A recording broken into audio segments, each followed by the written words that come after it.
Honourable colleagues, distinguished speakers, ladies and gentlemen, welcome to Brussels, welcome to an event unlike any other in the European Parliament, an event that some of the invited speakers have described as unheard of.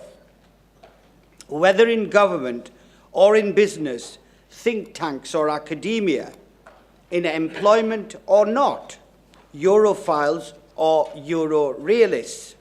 So many of the 350 today from more than 30 countries came to share their distinct passion about the markets.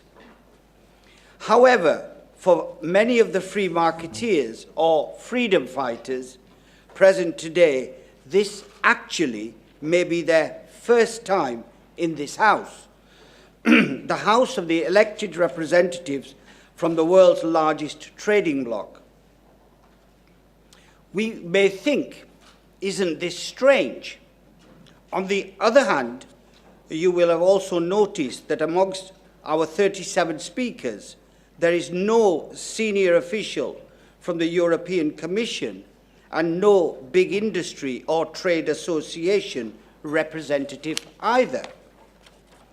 Being an entrepreneur and small businessman for as long as I can remember, and as the British Conservative Party's spokesman on small and medium-sized enterprises in the European Parliament, I felt that this long-awaited summit should primarily cater for those with no easy access to the corridors of Brussels. Wouldn't you all agree? Thank you. Sure. Yes. Think of the consumers. Can they afford to employ highly paid lobbyists like the big industries do? Think of the SMEs, the engine room of any thriving economy, the canary in the coal mine.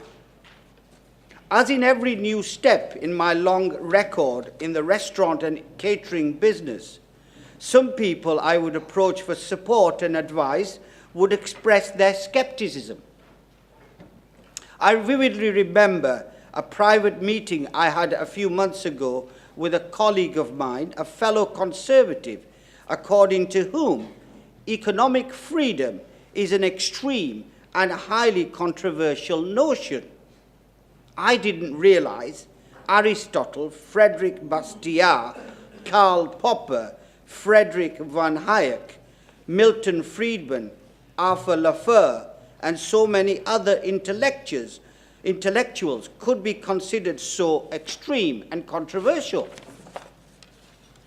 When the left point to Canada as a better alternative to the USA, do they understand that these two countries share the exact same ranking in the Fraser Index of the economic freedoms? Does Brussels now realize what Fraser is all about? Do they know the epicenter, the new economic school from Georgia, KEFIM from Greece, Prime Institute from Pakistan, and the Arab Center for Scientific Research and Humane Studies? Do they realize, do they really know economic freedom? Do they know us and what we really stand for? Do policymakers and government officials know where their own countries rank? All they essentially seem to know is that austerity kills growth.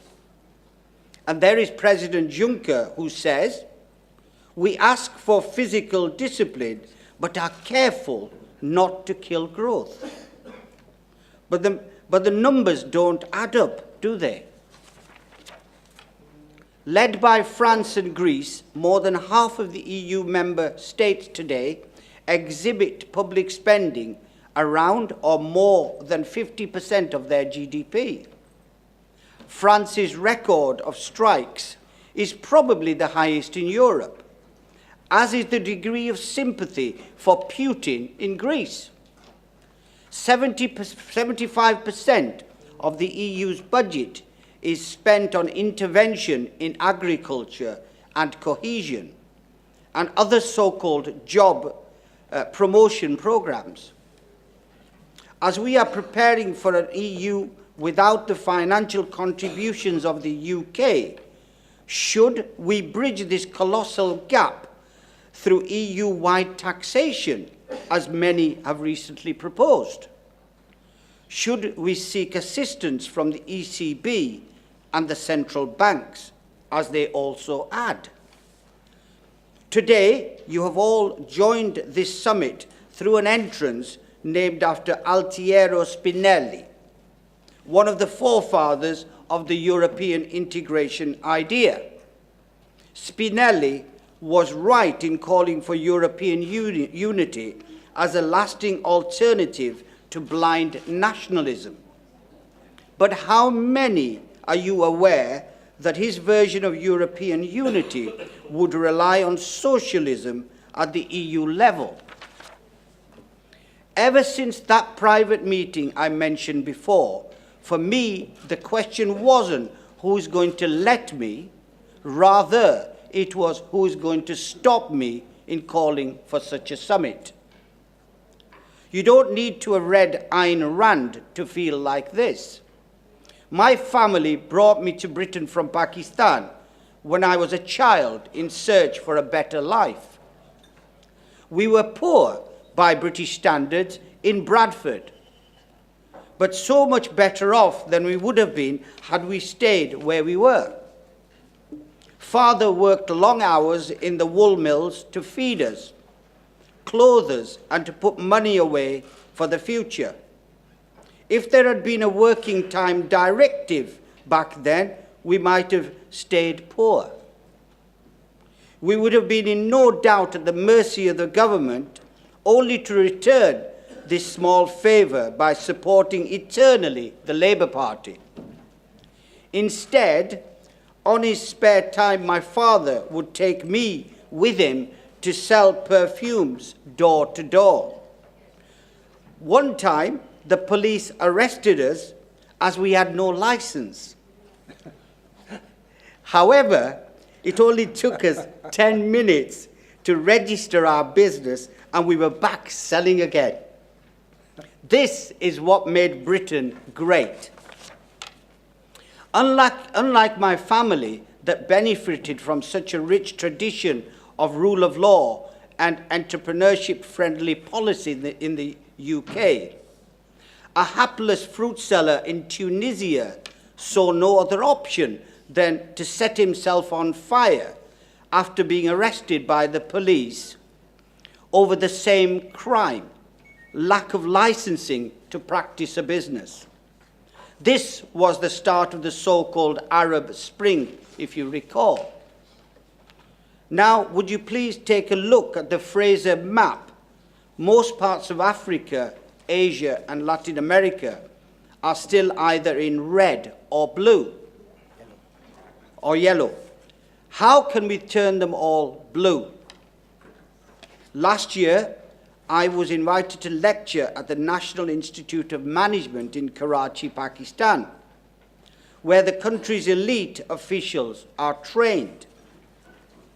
I told them, you too can become like the UK if you like. I asked them why the buzzing streets of Karachi were filled with just 2 to 3 brands of Japanese cars, why the army ran a luxury resort, and why corporate taxes are amongst the highest in the entire South Asia region. The left likes to pretend that trade is a zero-sum game. The rich exist because of the poor, and the countries prosper at the expense of others.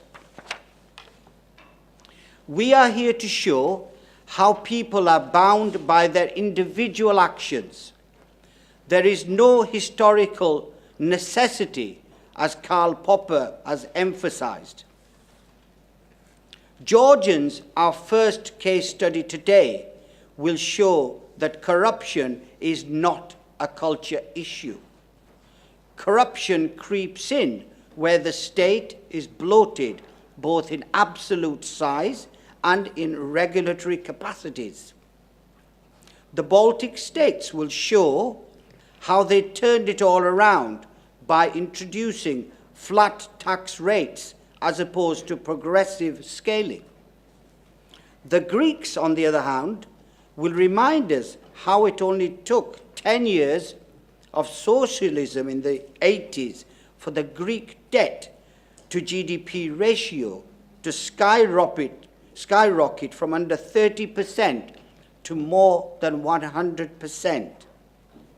The true question before us, very often overlooked in Brussels, is what makes countries and citizens prosper. Many in this parliament are tempted to think that it is geographic location.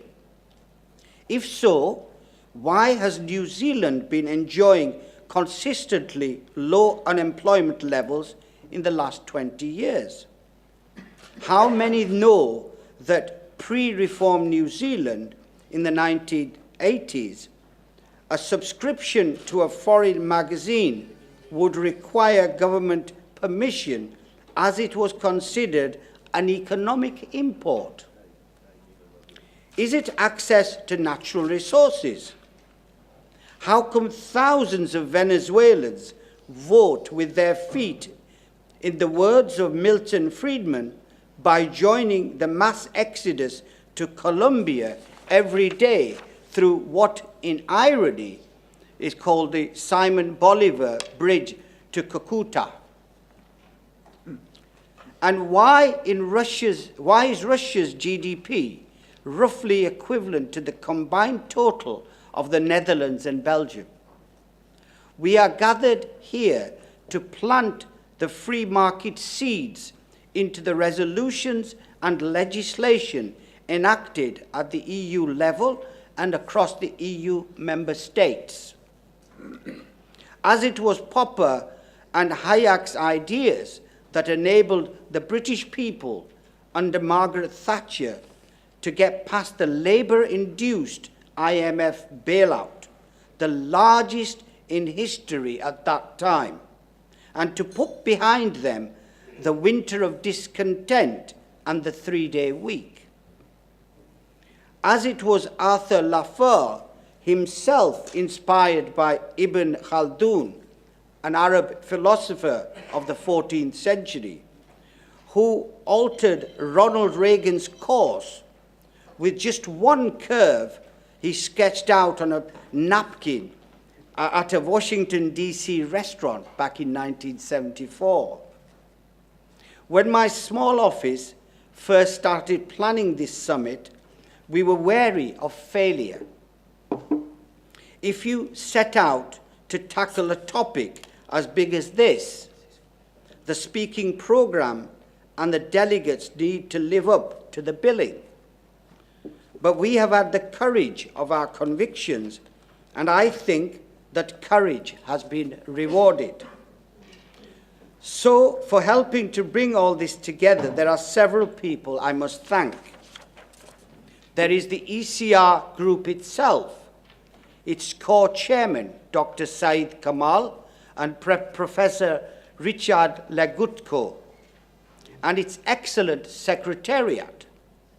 Also, several of my colleagues in the ECR, in particular Daniel Hannan, Sander Lunes, Bernd Lucke, and Joachim Starbatti. There are also fellow free marketeers from other political groups, Christoph Fjellner and Ramona Manescu from the EPP, and Caroline Nachtigal from the ALDE.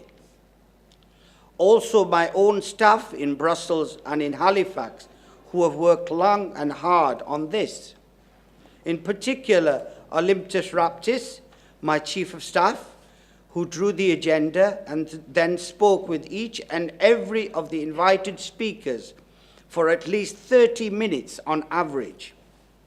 Leon Leskovich, Julian Memethaj, Rahila Asfa, Tony Homewood, John Furbisher, and Hamid Abbasi, who have worked around the clock to ensure this summit will set a best practice for the years to come.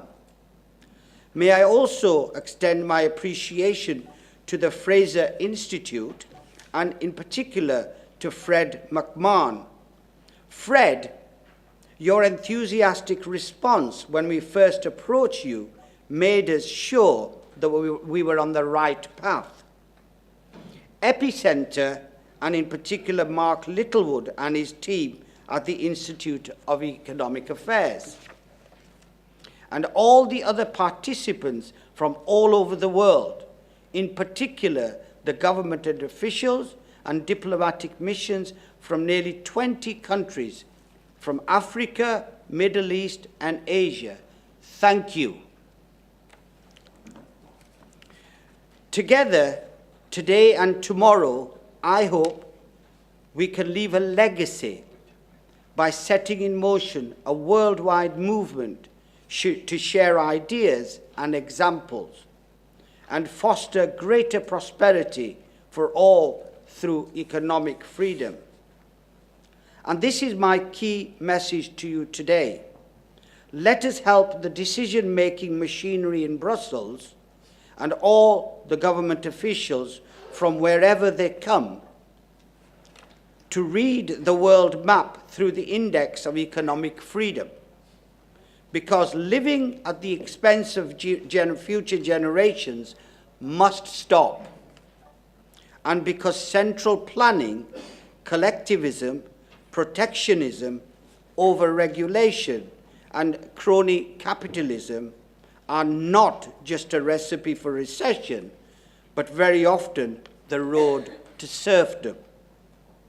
Let us all understand that peace and prosperity are not only feasible, but are measurable too. So thank you all for coming. Strap yourself in. It's going to be an exciting couple of days. I hope you enjoy the summit. Thank you.